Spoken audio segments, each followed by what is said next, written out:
the title of this presentation, this big ambitious title, I'm going to unravel as we get through the many slides I have for you here. And it'll take about an hour for me to get through all this stuff. This title, World's Biggest Environmental Solution, is a title that the students at ACC chose when I spoke there last month, based on marketing language I'd sent them. They knew they wanted to do a presentation about biointegrity. And I knew I wanted to give them a bigger idea than I had been presenting. And so it was an opportunity for me to step this up a little bit more. There's more to say about this, but we're going to sort of focus on Roman numeral number 1 of this big biointegrity idea.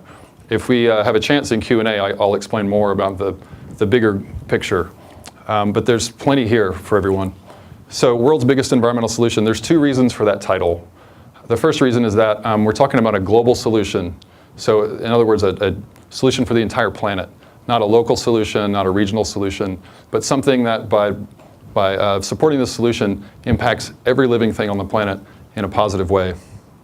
And the other reason is because we're talking about the most multifaceted environmental solution that I'm aware of. Now the climate solution, this is one of the themes. I'm going to go through a few themes. And these themes will be woven in and out of the presentation you're about to see. So the climate solution, I have a paper that's called the Systemic Climate Solution. You'll see that in just a second. The idea here is that what I've sort of stumbled upon is a way to address climate change that's not just about reducing emissions at massive scale, rapidly, for a very small amount of money, but also about protecting the functionality of our temperate climate system and restoring those functions. This idea of the forgotten memory is that these people have been living for tens of thousands of years. So the oldest human remains in Papua New Guinea, south of Indonesia and China, east of Australia, go back 40 to 60,000 years. This is one of the oldest indications of the first settlements outside of Africa. And these people have never forgotten. These are the sustainable peoples. They've never forgotten that they rely essentially 100% on other living things. And that's a value that we need to add back into our lives. And this is the theme that when I started giving presentations a couple of years ago, I began with. So this biointegrity solution is about protecting more biodiversity than humanity has ever endeavored to protect before. And then ideally moving that forward into restoring more biodiversity, creating more life than we destroy. We're in the opposite position right now. We're destroying things super rapidly. And protecting and restoring life is a more impactful climate solution than what we've been doing with our technology. This theme I really love. So you can see at the bottom of these steps, these are sort of steps I identify as major moments in human history. We first appeared on Earth around 200,000 years ago, is the current consensus. When we appeared, there was an ice age. That ice age thawed out roughly 10,000 years ago. When that happened, then it was possible for the first farming to begin. After the first farming, about 1,000 years after that, the first ranching, the first livestock harvesting, and so forth. Within a few thousand years of that, we had alphabet-oriented languages. And then, jump forward to the era of industrialization, which is really the era that we identify with. And of course, now we're in this period of incredible growth and rapid technology acceleration. And what we need to do is, in 2017, this needs to be the year that collectively we start to understand our biosphere and how it relates to us and we relate to it. And this is the question that really kicked this whole project off. And I'll tell you that story in a moment. But I wanted to know what's the most impactful thing an individual, a company, a government, et cetera, could do about climate change and the extinction crisis.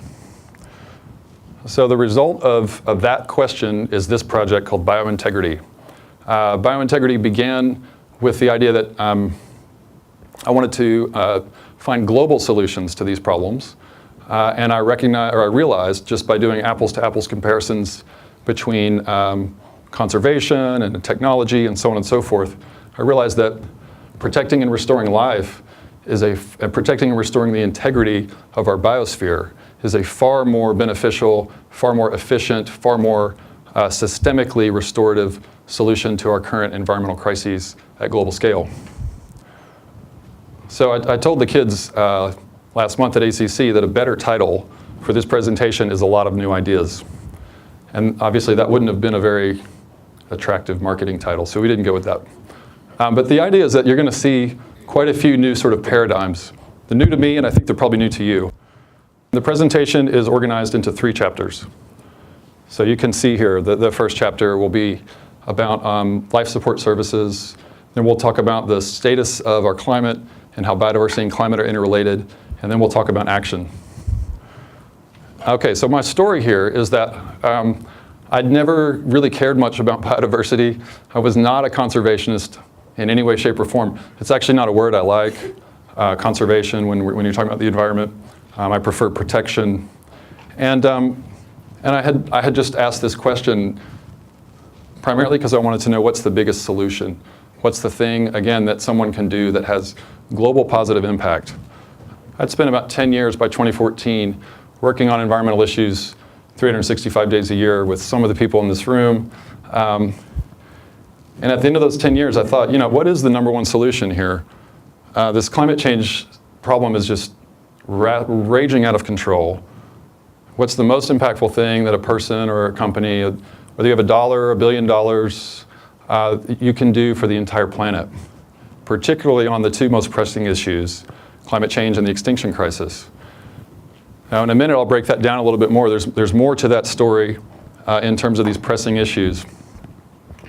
But again, in looking at just apples to apples data set comparisons, I was blown away. And I'm going to show you what some of those results are.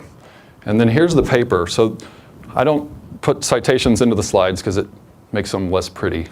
But if you want to go find all the citations, there's reams and reams of research I've done. A lot of it is synthesized into this paper, The Systemic Climate Solution, which is on Google Docs. And let's just jump in here to the first chapter. So the forgotten memory again. The indigenous people on our planet, of course, are completely reliant on their relationships with nature. It's fair to call them the sustainable peoples. And so these people are in Papua New Guinea. This woman is in Indonesia. There are human remains in Indonesia that go back 40,000 years. This is in the Congo. And this is in the Amazon. And the majority of indigenous people on our planet are in tropical forests.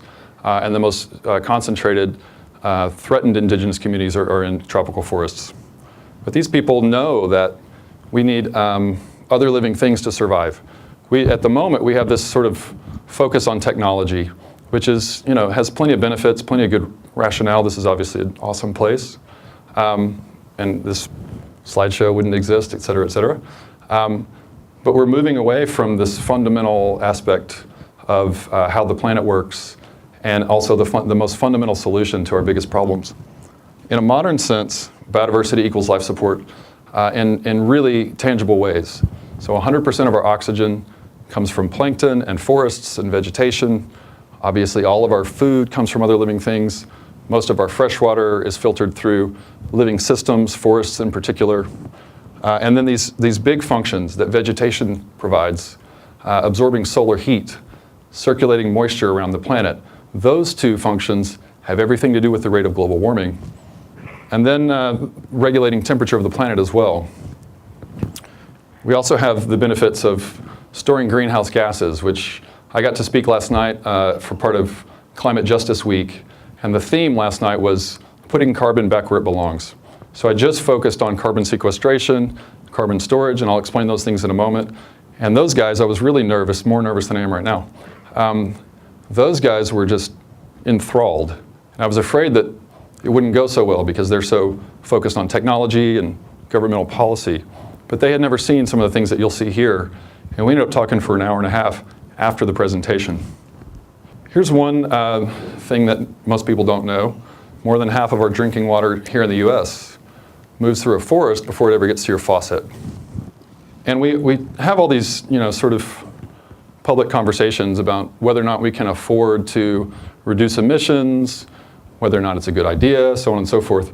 But what we should really be talking about, what we should really be living in acknowledgement of and organizing our society around is this idea that we have to have these things. We have to maintain our pre-profit economy. That very top little piece up there isn't possible without these other layers of biodiversity and ecosystemic functionality. So there is no human economy without a giant living system. We're the beneficiaries of millions and millions of years of speciation and development. We'll talk about that in one moment. In this moment, actually. So the history of life on our planet. The current consensus is that life began in water 4 to 4.2 billion years ago.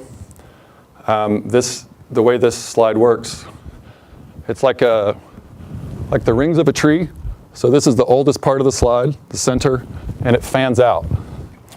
It took about 1 billion years for the first single-celled organisms in water to become more complicated. So our planet, current consensus is 8 or 9 billion years old. There wasn't life on our planet for the first 4 billion years or so, and then it finally began. It was really simple for about 1 billion years. Then there was an extinction event, and speciation began to take place. Organisms got more complicated, and these dotted lines you see on the mass extinction events on the right-hand side, you see how the speciation is more grand each time. But life didn't crawl up on land until about 600 million years ago. So it took roughly 3.5 billion years for life to ever make it to land. Before that time, the lands of Earth were either rock or ice, and then there was the oceans. So everything you see when you go outside tonight is here because of other living things, the entire system. And the entire system has arisen in roughly the last 600 million years. It began with small microbial organisms. It began with slimes that crawled up out of the water and slowly began to speciate into more complicated organisms. And you can see there we are at the very end, taking a selfie. So this top ring, the most colorful ring of all, is our era. And that era is in a lot of trouble right now. This slide emphasizes that most of the life on Earth is microbial, and most of the life that's here now is because of microbial life. So first life here, all this other stuff before we get over to animals and plants is pretty much microbial organisms. On the phylogenetic tree, or the tree of life, we're just a little fringe hair on the very outcropping of it. Most people right now, of course, think that humanity is at the center of things and we can sort of do as we wish. But you can see we're just a really recent addition to the system. I'll go through that one more time. The core of life on our planet is far away from where we are right now. The dinosaurs went extinct about 65 million years ago, the last major extinction event. And so everything we have today essentially arose in the last 65 million years. And there's this great metaphor, although it's not exactly correct, this metaphor that we're sawing off the limb of the tree that we're sitting on. A better metaphor is that we're destroying the tree and thinking the limb will sustain us. So one of the big biointegrity propositions for the world is that we need to engage in global biospheric restoration, and that biodiversity loss should be our #1 concern today, partly because it's further down the line of urgency than climate change, but also for these two reasons, that biodiversity, as we talked about, creates our life support services. Without it, there's no way forward. And then that restoring biodiversity has this incredible systemic impact at massive scale relative to the solutions we're talking about right now. So here's some bad news. I was interested in the extinction crisis, but before you get to the extinction crisis, you should know about the loss crisis, biodiversity loss. So I was born in '71, I'm 45.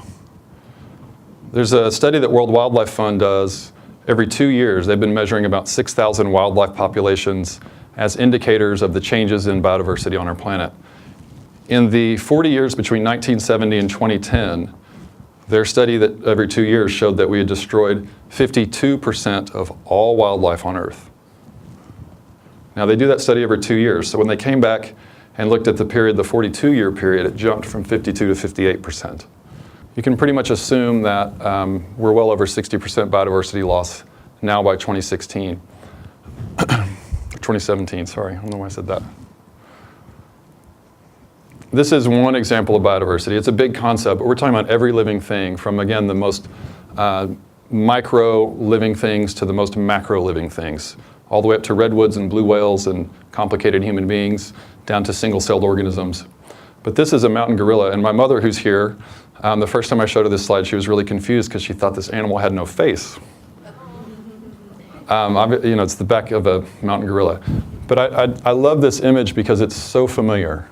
The shoulders and the hips and the thighs and so on and so forth. And often we don't think of other living things ever, maybe our plants and our pets, but there's this vast, rich world that we rely on. All the great apes on Earth now are critically endangered. That's happened in the last few years. These species predate us by millions of years, and these are our ancestors. Critically endangered means that at least 75% of their population has just been eliminated in their last 3 generations, and that their chances of survival are slim if we don't take action. And these creatures are just so familiar. I love this picture of them, these gorillas playing bicycle, something that we think of as our game. And this little guy getting the cold stethoscope, we've all had that experience. This is, the nurturing qualities of other creatures, and you see that all across the board, in plant life, in insect life, and animal life. And then this last image is really meaningful to me because you can see the intelligence there. And the more you sort of open yourself up to engaging with the intelligence of other life forms on our planet, the more amazed you'll be, and actually probably the happier you'll be. But this is particularly meaningful because it looks like the renditions of Lucy, the first hominids that began to populate the planet about 3 million years ago. And again, we showed up 200,000 years ago. So here's an important concept. What we're trying to prevent, really, by stopping climate change is the loss of biodiversity and the superheating of our planet. Because of these functions that biodiversity provide, the conversation around climate change is this ambiguous big idea that it's just bad and it needs to be stopped. But what we're talking about is a shutdown in the systemic functionality of our life support system because of the superheating and a couple of other ideas, which I want to break this apart real quick. So global warming is a term that is sort of ambiguously connected to climate change. These are 2 different ideas. Global warming, of course, means we're heating the planet up through the greenhouse effect, and that raises the baseline temperature of the oceans and of the surface of the atmosphere. That results in spiky weather. Probably everybody was here in January, so you may remember January 30th, it was 18 degrees. 3 days later, it was 87 degrees. 4 days after that, it rained 9 inches. That's spiky weather. Those of us that have been around for decades, we remember when there wasn't spiky weather. And a lot of us are talking about it now. It's this, this incredible thing. And today it was 90, right? And on Earth Day it was 60, and that's 5 days ago. We're seeing spiky weather all the time. Now the result of these two changes, this warmer temperature triggering spiky weather, is what we call climate change, essentially.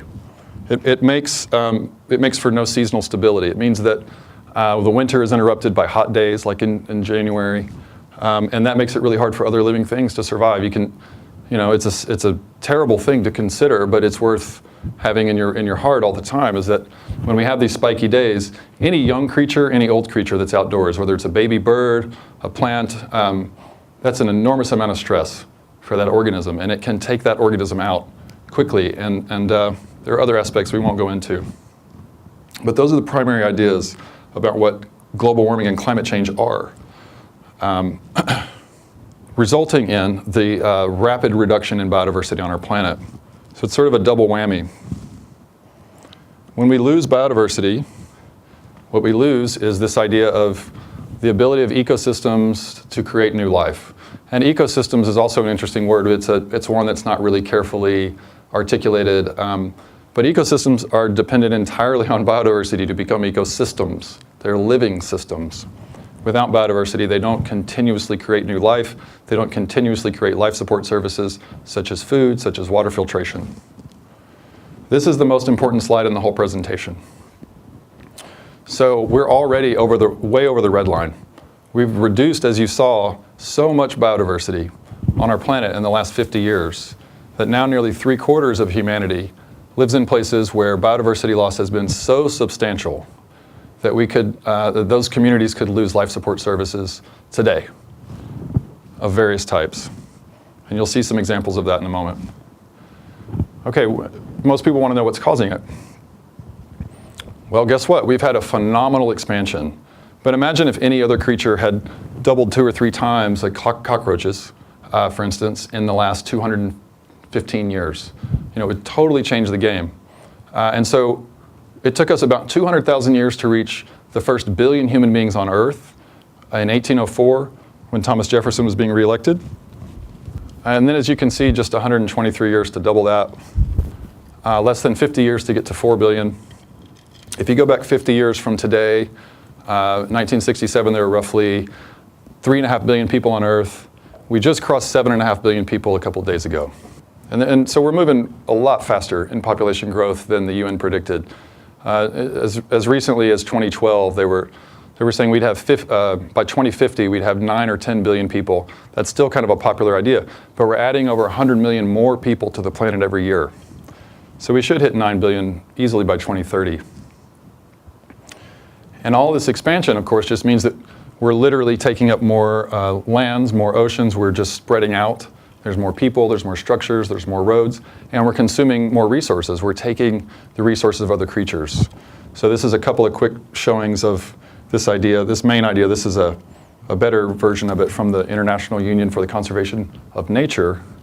It's showing that the main driver of the species loss today is our destruction of other creatures' habitats and our degradation of their lives, their degradation of their habitats, their resource bases, and so on and so forth. So it's analogous to someone knocking out your house and taking away your grocery store and just sending you out into the world to try to figure out what to do. And in some cases, of course, it's just we're paving over paradise, putting up a parking lot and destroying everything that was there. So the number one cause of this radical reduction in species is habitat loss. The extinction crisis is moving faster than when the dinosaurs went extinct, probably by at least 2 orders of magnitude. It took, currently it's believed it took a few thousand years for the dinosaurs to go extinct. But at the rate we're going right now, it'll take less than 300 years from today for us to lose 75% of all species on Earth. And this number is actually really a softball. The scientific community is, of course, like the academic community and the political community, trying not to sound alarmist. We're in an alarmist moment. So I'll show you deforestation rates in a moment, but I'll just tell you what that is. We lose an acre a second of tropical forests, for instance. Now, there's studies that show that on a single tree in a tropical forest, there can be 40 different species of insect that live only on that tree. There can be 40 different species of microbial fungi. There can be 40 different species of plant life. There's lots of endemic life, the life that lives only in that one little tiny ecosystem, that microsystem. And in our soils, there are millions and millions of species over a relative area. So one study shows that in a single acre of healthy soil, there will be as many as 100,000 different species of microbial life. And we're losing an acre a second just in the tropics. So this study is admittedly a conservative idea that I just mentioned, that at the rate we're going, not including global warming, that we'll lose 75% of all living things in terms of the diversity by the time we get to about 2250. So that looks about like this.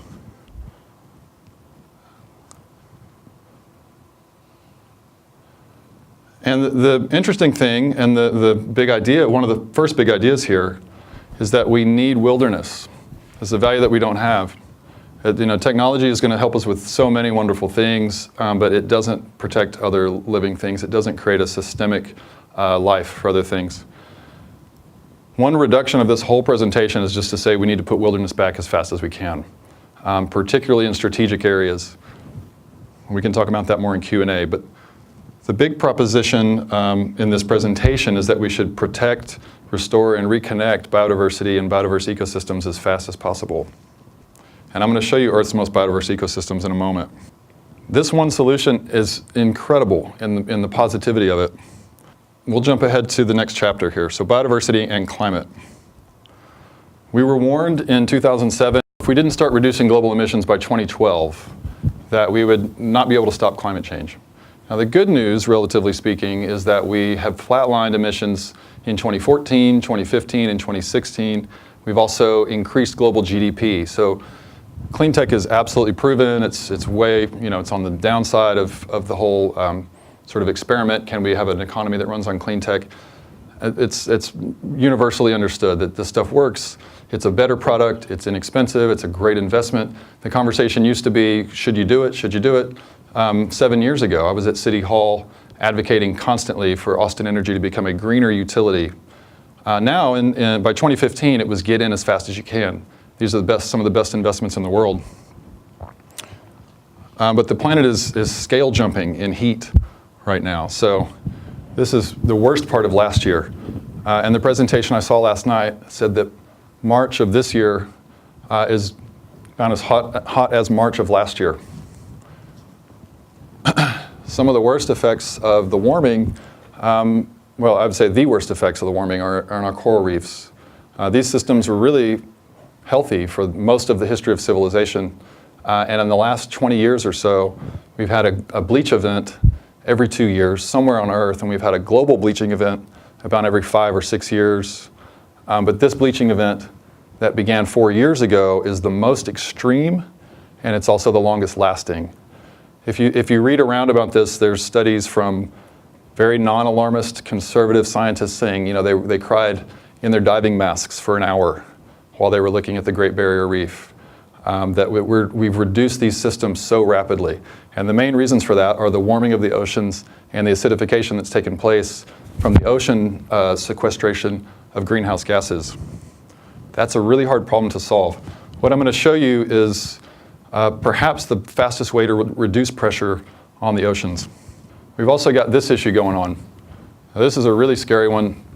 Maybe we can talk about that in Q&A too, but this, as you can see, this is a scientist that spent his whole career looking at the history of our ice caps, and that all of a sudden things are moving so fast, things are melting so fast, it's just unprecedented. We've never seen anything like it.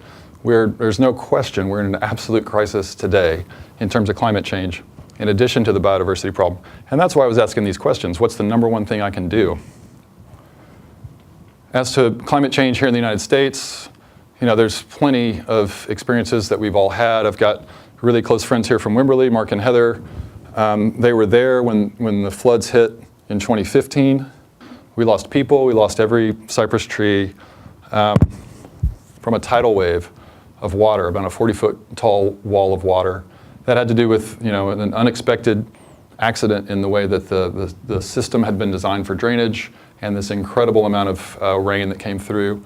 At Christmas 2015, there were these unbelievable storms that the weekend after Christmas, killed about 30 or 40 Americans in tornadoes, and then blizzards the same weekend that took out over 30,000 head of cattle, dairy cattle in Texas and New Mexico, and that's representative of a much larger biodiversity loss.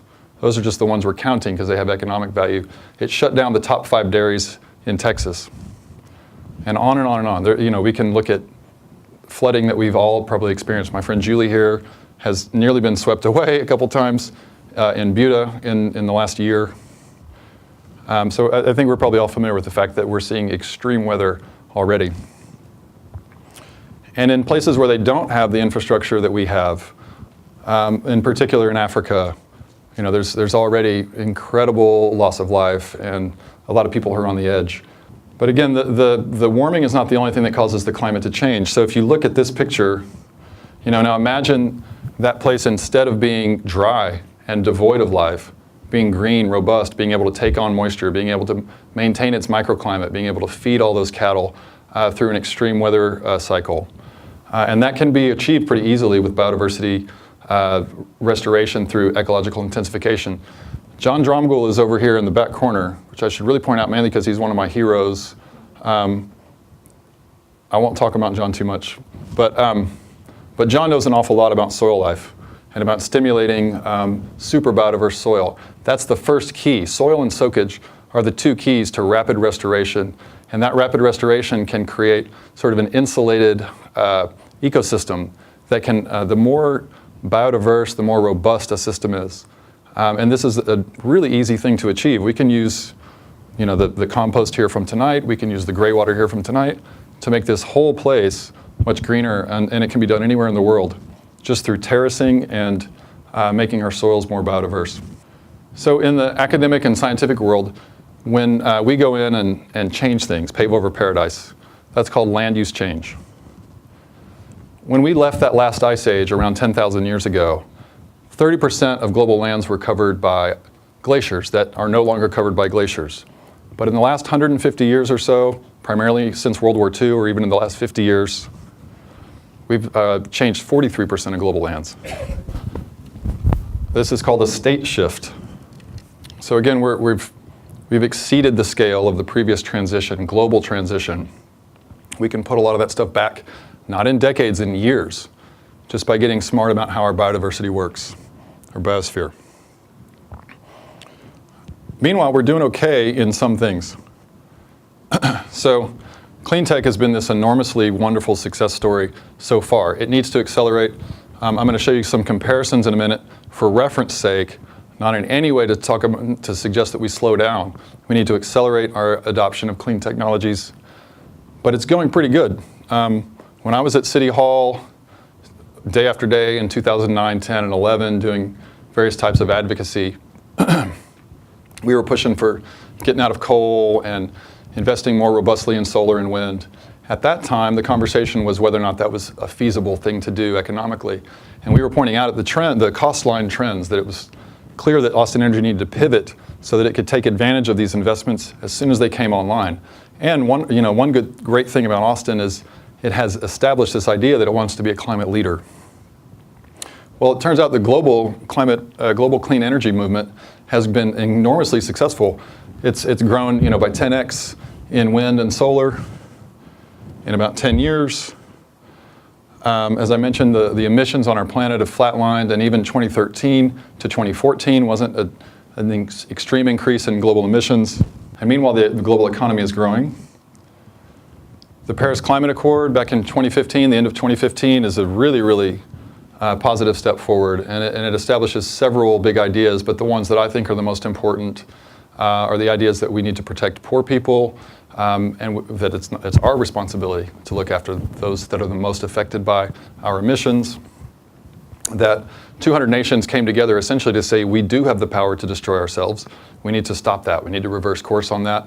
That we should improve every 5 years. They should increase the standard of clean energy adoption at international scale through global cooperation, and that we should rely on forests for a lot of that sequestration, a lot of that emissions reduction.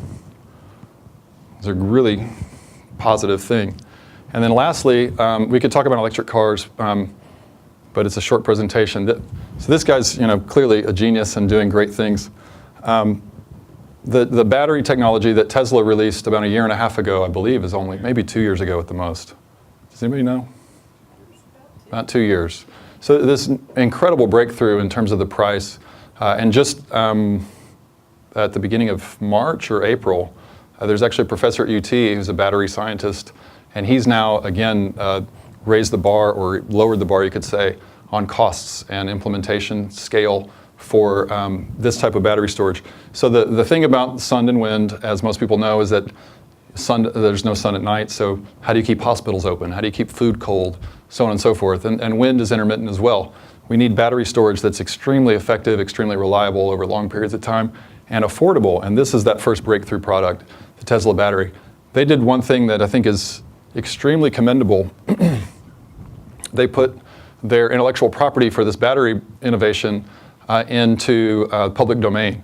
And within a few months, we had Panasonic and I believe Samsung and several other major multinational corporations investing billions of dollars. So they created a market for themselves.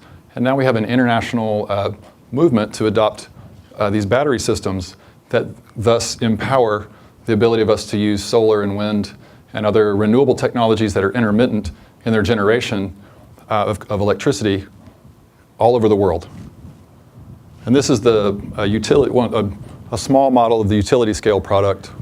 They've got a home product and a utility scale product. So Austin Energy, for instance, can use these batteries. So we need more of this stuff, as I mentioned. But we can actually get emissions reductions, global warming emissions reductions faster by working with biodiversity. And I'm going to break these things down a little bit.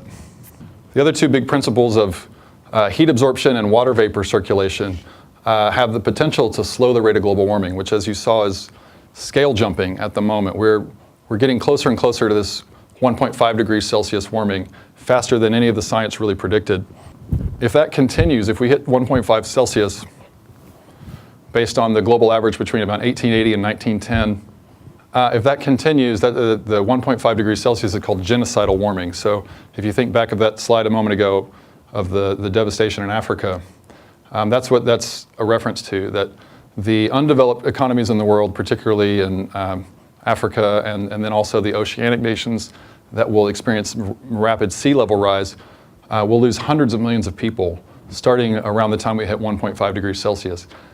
That was one of the big motivators for the Paris Climate Accord that moved that into a more proactive stance and less of a sort of, banal governmental idea. It's a much more active thing than we had ever seen in climate policy. But we've got to move fast today. So biodiversity can really, really reduce emissions and store emissions safely. This is primarily because trees and soil and plankton, but we're focused on lands here tonight, suck in greenhouse gas emissions. Carbon dioxide is about 75% of the global warming total. So this cute little picture here of this tree vacuuming up CO2 is representative of what we call photosynthesis. Every tree on Earth essentially is half carbon. And as trees grow, they just increase their carbon intake. Carbon is that element of carbon dioxide. CO2, one molecule of carbon, two molecules of oxygen. When CO2 passes through the atmosphere and comes in contact with the tissues of a tree, that tree will absorb 100% of the carbon into its tissue. It locks it in, and it holds it as long as that tree is alive, and for many years after it dies, presumably depending on how rapidly it biodegrades. And then it releases about 2/3 of the oxygen. So we talk about trees making oxygen. What's really happening, again, is trees are just eating and growing. It's just a natural process. Continued. But trees are these unbelievably benevolent beings. And they're like us. They just want to continue. They just want to have good lives. A really important other idea is that on land on Earth, 80% of all the biodiversity is in forests. This is for the same reason we're indoors right now, and that most of the people I know go from their indoors to a car, back to indoors, to their car, back to indoors. It's climate controlled, there's shelter, there's consistent access to resources like food and water. It's a comfortable place to be, and so you can do more, less stress. When we lose forests, we lose biodiversity the fastest, and we lose systemic functionality the fastest. When we protect and restore forests, we get it back. So let's talk about action and forests. So again, I had been working for about 10 years in a variety of ways. I was had a green retail store that was focused entirely on energy efficiency, resource efficiency, non-toxic living. The goal with that store was to empower sustainable consumerism. I thought that's the way to fix things. If we could make a green Walmart that makes it easy for every American to eliminate their environmental footprint with the way we like to live, that'd be awesome. We could reduce these problems super rapidly. And then the other theme here is this idea of protecting biodiversity as fast as possible. And it resulted in this mission I mentioned earlier, how to empower the most global environmental solutions. And I sort of stumbled onto this. This approach to protecting biodiversity has the very tangible potential of turning the ship on climate change and species loss in years, not decades. And here is why. So the first bit of good news that was really something that I didn't know, and I think all environmentalists should know. I said last night, and I like to say that the strategic conservation is the new environmentalism. So half of all biodiverse species on our planet, including global oceans, lives in tropical forests. The subtropical forests over there in India and China. But the red means the most density of diversity. and you can sort of see down from there, it's a yellow to green. And the tropical forest system ranges from Central America and India and China, across the Amazon and across Africa and across island nations in Southeast Asia. Those places have way more biodiversity than coral reefs. Most of us think of coral reefs as this most biodiverse place on Earth. They have about 6% of global biodiversity. The entire oceans, which cover nearly 3/4 of our planet, have roughly 25% of biodiversity. This system, which currently covers less than 5% of our planet, has 50% of biodiversity, and the rest of lands have 25%. This little bitty system. It's the oldest living system on Earth.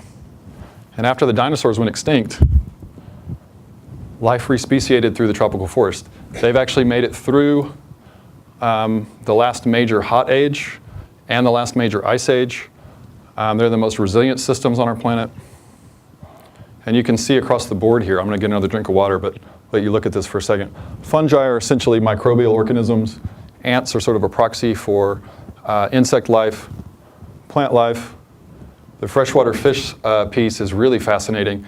So I think it's maybe a bit of an exaggeration, but there's a common meme in conservation that in a single pool of the Amazon, there can be more biodiversity in fish life than in the entire Atlantic Ocean. And then you can see as well the other things in that collective slide on the bottom right.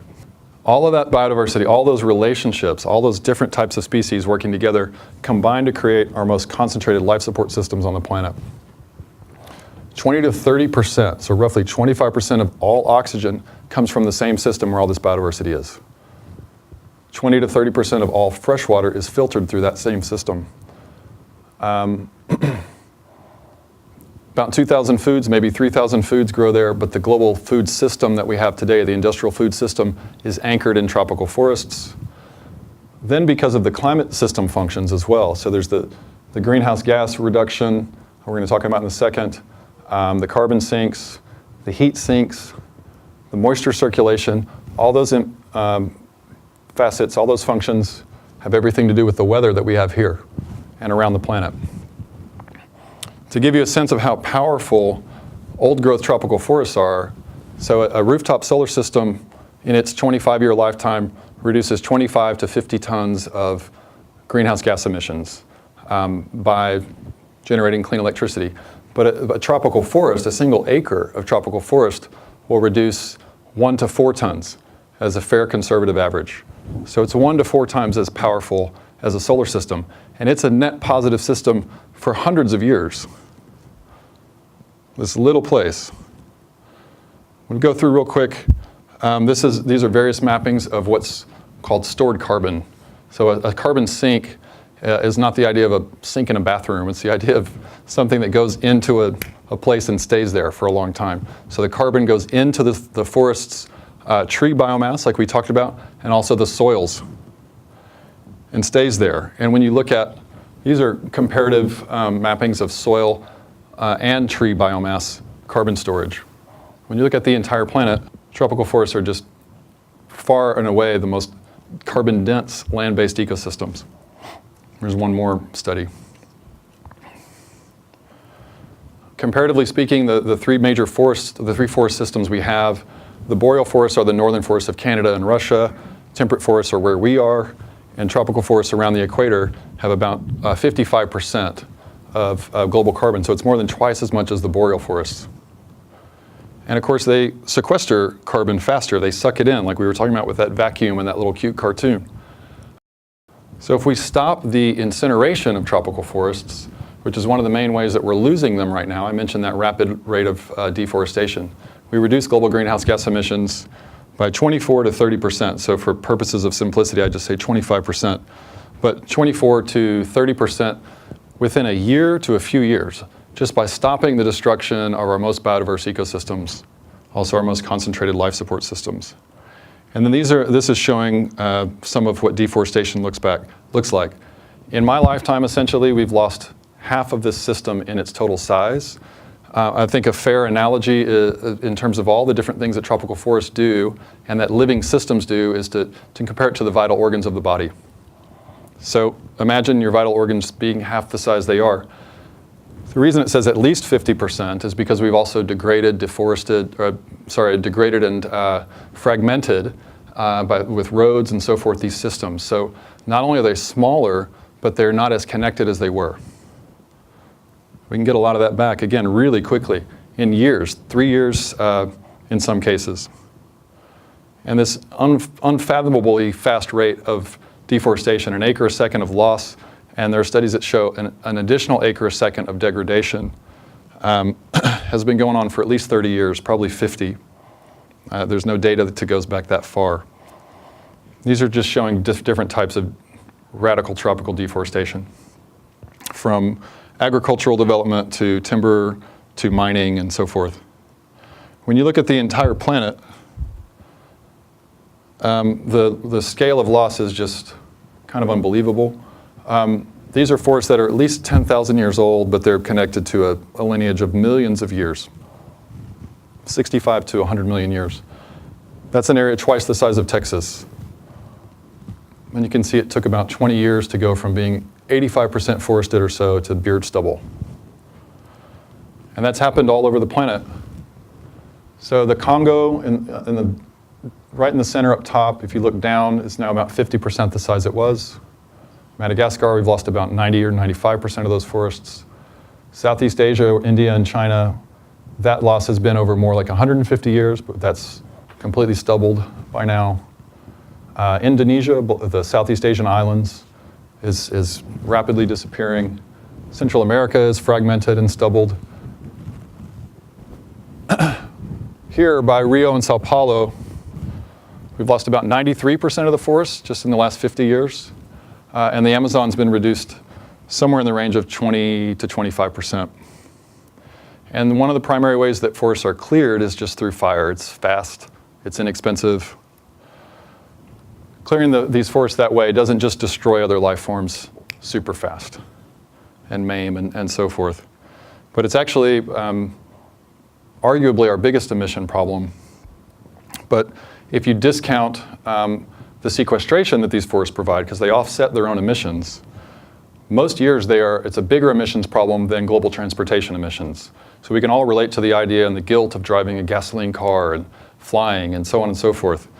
But when you look at the UN reports, the last 2 UN reports, tropical rainforest incineration, tropical forest incineration is about the 3rd biggest emitter of greenhouse gases.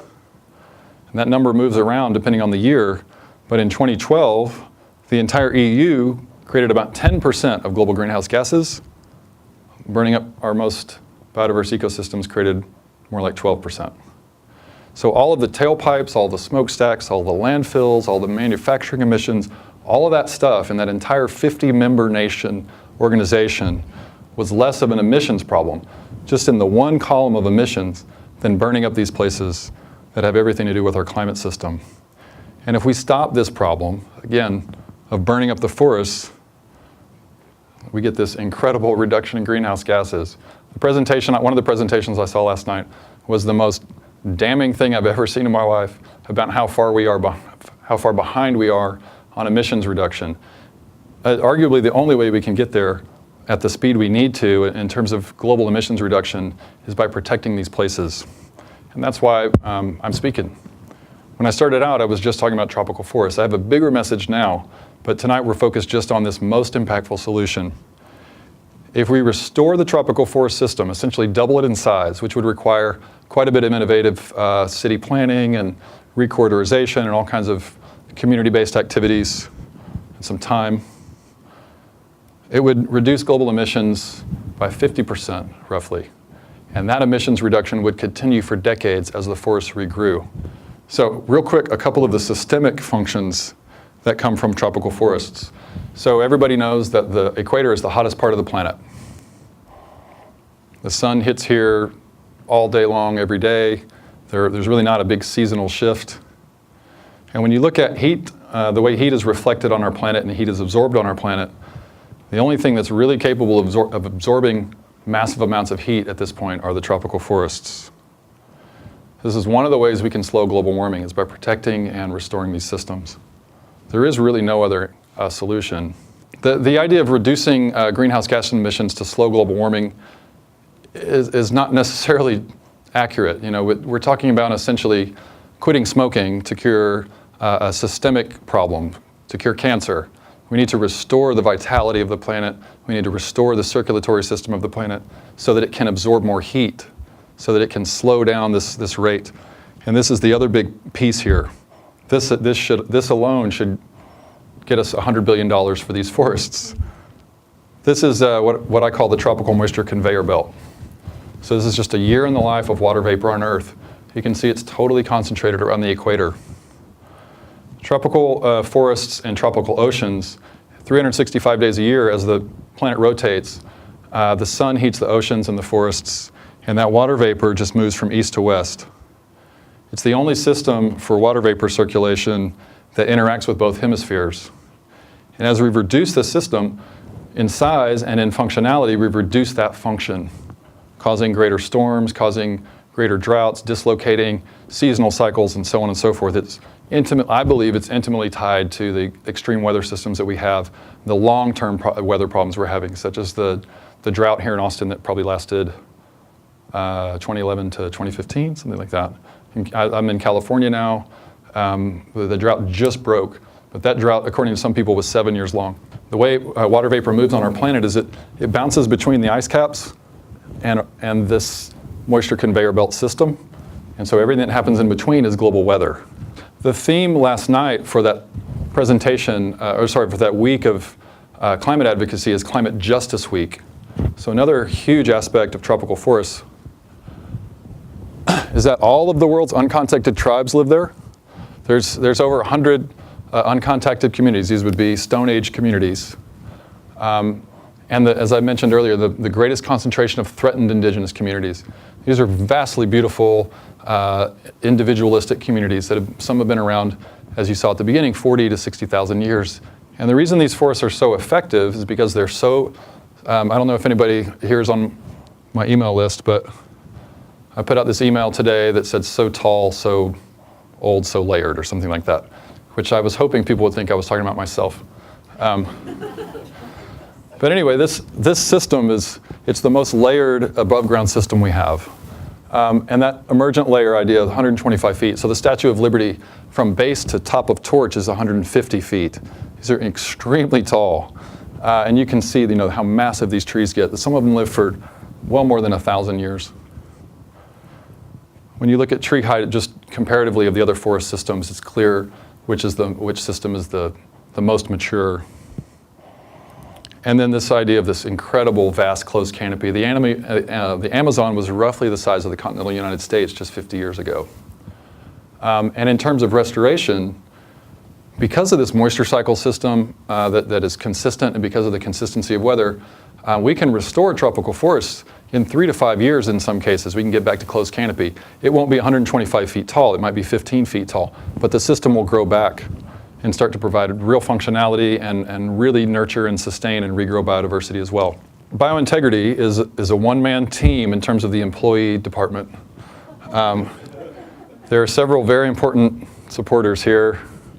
But since it's me that does most of the work, we're focused on the first of these three values. Where's the biggest bang for the buck? It's in protecting the old growth systems in the tropical forests. I call this globally strategic conservation. We're looking at the place that has the most impact, most positive impact on the entire planet.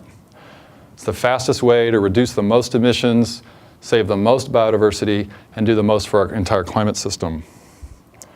And again, we're talking about a small area of the planet that we need to deal with. But it's also the least expensive and the most affordable way. Half of the people in here at least have made a donation to BioIntegrity already, so you're familiar with some of this stuff. But here's one example. In 2015, the World Bank spent $2.3 billion, or invested $2.3 billion in clean tech projects to reduce global greenhouse gas emissions by about 2 billion tons over 25 years. They could have, though, each one of those dollar signs is $12 million. They could have, though, just protected $12 million worth of our most biodiverse ecosystems, which would have had this enormous systemic benefit and social benefits as well. A side note, most of the work that the World Bank does is not really about the people or the place. It's more so about the developers. And so there's a lot to be said about community-based conservation. And BioIntegrity has now helped, through matching donations and strategic conservation, help protect over 81,000 acres of old-growth forests. But this slide from last month, we had protected a little over 75,000. The amount of carbon that we're reducing on an annual basis by protecting over 75,000 acres of forests is equivalent to over $1 billion worth of rooftop solar, more than all the solar that's in Austin, all by protecting the most valuable ecosystems on our planet. If you have a chance, go to biointegrity.net, and our annual report shows a number of metrics that we're impacting by protecting these ecosystems.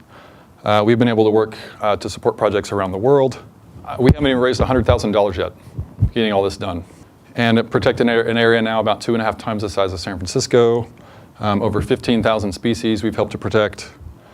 The amount of stored carbon in these forests is equivalent to 1 coal plant's emissions for more than 7 years, generating oxygen now for more than 600,000 people, filtering more than 1 billion gallons of fresh water, helping approximately 150 indigenous communities maintain their land rights and develop in a more sustainable way. And then literally saving species from extinction, which is kind of where I started on this thing. Again, endemic species are the ones that live in a single place. And these are just identified species, so they're proxies for a lot more biodiversity. But an endemic species is like a local yokel, like I used to be in South Austin. If you lose that place, you lose that being, as well as the critically endangered species, the endangered and the vulnerable. And this is all through community-based work. That's really the most impactful work, the work that empowers the cultures of these places to continue on their own terms and works with nonprofit organizations that, like a church, they have an altruistic mission. Their value is to protect this place in perpetuity. That's the value set that we need. What we need now is to develop an economy of environmental stewardship at global scale. And that's where I hope we're going to go over the next 1.5 years or so with BioIntegrity. And this total impact of protecting these forests has offset San Francisco's carbon footprint now for well more than 4 years. And their 2010 carbon footprint was actually bigger than their 2015. One last piece here about action. So we've been promoting this month a project that I honestly believe is the most impactful project on the planet right now. It's in the Amazon. It's called Hydropi, and it's the expansion of an already successful, already established community-based conservation project in the Amazon in Peru. And it's incredibly easy to help. Since BioIntegrity is not yet a nonprofit, we don't really take money. You can send money to BioIntegrity and that'd be great, but we send it to other organizations that are doing the most impactful work, which I can explain. So, the smallest mocha at Starbucks is about $4. This place adjoins what many people believe to be the most biodiverse region of the entire planet, a place called the Yasuni Wilderness. There's a matching donation on this project. So for 56 cents with the matching donation value, you can help protect global life support services, help protect thousands of species. There are about 1,000 indigenous people that live on this place, but this project the expansion is massive. It's a 1.3 million acre expansion of an established park, and it's a corridor project between the Yasuni Wilderness, that's believed to be the most biodiverse wilderness in the world, perhaps. It adjoins that place and connects to 3 other indigenously controlled lands for a total of 7.8 million acres of protected lands. It's a breakthrough project for the Amazon and for protection of systemic functionality, biodiversity, indigenous cultures. The people that live here are believed to be perhaps the oldest cultures in the Amazon. You also get the massive greenhouse gas reduction benefits and storage protection benefits, and then the systemic climate stuff we only talked about 2. When you compare something as simple as a $25 donation to this nonprofit project, which is tax deductible, energy efficiency, light bulbs, and so forth, or a carbon offset, a certified carbon offset, or big tech, or protecting Hydropi, this is how it nets out. So that $25 for light bulbs and such will reduce about 0.2 of a ton of carbon over its lifetime, 9 years or so. The certified carbon offset, nearly 0.5 a ton. So far, you can't get very far on big tech with $25.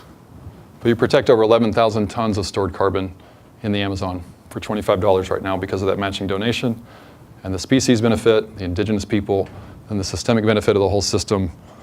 Again, this is arguably the best deal in the world if you want to do something impactful on the environment this year.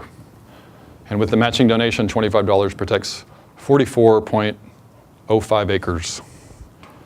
And your donation would actually go to Rainforest Trust. They are now the most reputable conservation group in the United States, and certainly the most reputable tropical forest conservation group.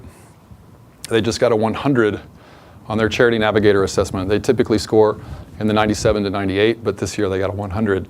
So they're graded on most of the nonprofits in America are assessed by this group, Charity Navigator, and they assess them on transparency and financial management. Rainforest Trust is so good at what they do that 100% of your donation goes to the project. They cover the transaction fees, they cover their staff fees, they cover my fees. Also that your donation, 100% of it goes. It's literally separate fundraising that they do, and that's why they got this high score. Only 9 nonprofits in the entire country got the 100 this year, out of thousands. And you can access that link most easily and learn more about that project, see some photos of the species and the people and so forth, just by going to BioIntegrity/donate. So this is pretty much the presentation, you guys. Big ideas here, that a small amount of money, or a large amount of money if you're so inclined, can really, really impact the entire planet by protecting tropical forests. And this is a friend of mine who's a school teacher. She marched last week with a BioIntegrity t-shirt. She donates quarterly to BioIntegrity, or to BioIntegrity recommended projects. This is a friend of mine who's a grandmother. She donates $10 and $20 whenever she feels like it. Now for about 2 years, she's had an enormous positive impact. She supported Tonight also. This is Austin's leading climate advocate. He's a millionaire, and he's done a lot to support this project. He's put in thousands of the projects that we recommend. And these are more friends of mine. You know, my friend James with the cutest little girl in the world, my friend Brandy, with her husband Scott, her cute kids. Brandy's over here. Rock stars, more grandmothers, college professors, single moms. Anybody can help. Literally 56 cents is more impactful in emissions reduction than a $15,000 solar system, plus all these other benefits. So those are the big ideas. Please support these projects, and it's just as easy as going to the website. So let's do some Q&A. Thank you very much. And thanks for letting me take my time. It's a rare opportunity.